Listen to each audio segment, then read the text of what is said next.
Hey lovely, I just wanted to make a quick video for you if you are a mum and you have any pangs of guilt at all.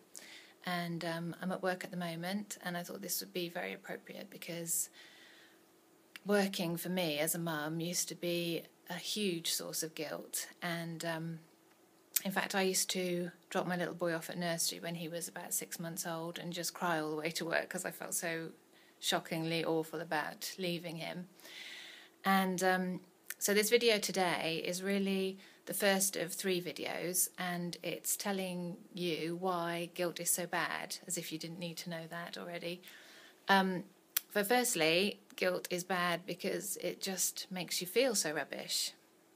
You know, it's just like beating yourself up for something that you're doing, and you just feel rubbish. I used to feel like it was almost like a stone in my belly. Do you know? It was that horrible feeling.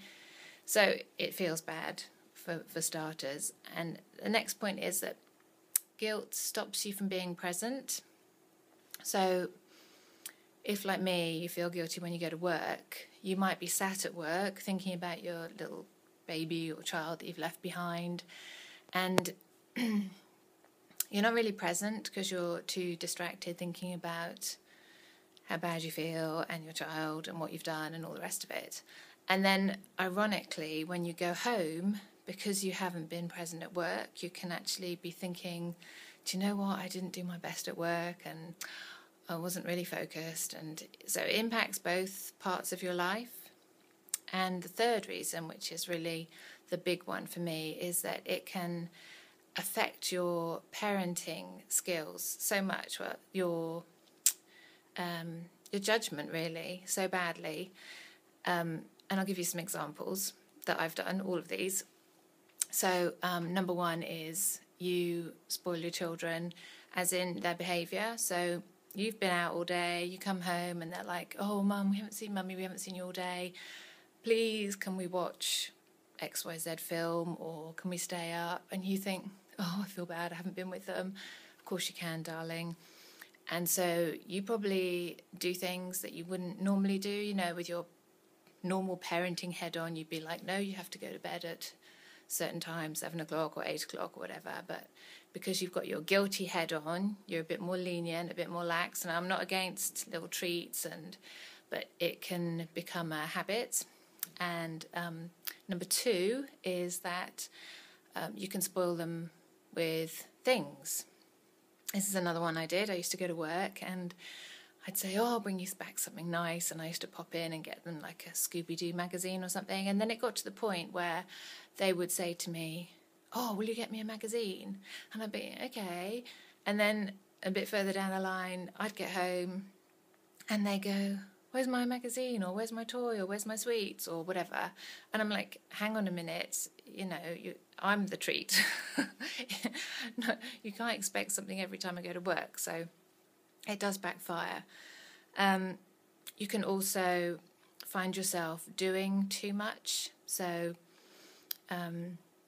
if you're at work a lot during the week, you know, at the weekend, if your children are a bit older, for example, you could be like, oh, I'll tidy the room, or I'll do this, or, you know, again, you're trying to ease your conscience, so you overcompensate with what you're doing.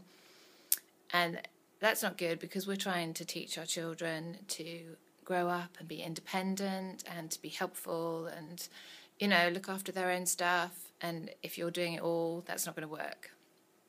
And again, there's another one where, you know, you come home or your kids get like cross at you. You know, sometimes when they're tired, they get a bit shouty or a bit cross, and you know, they could say things like, why do you have to go to work?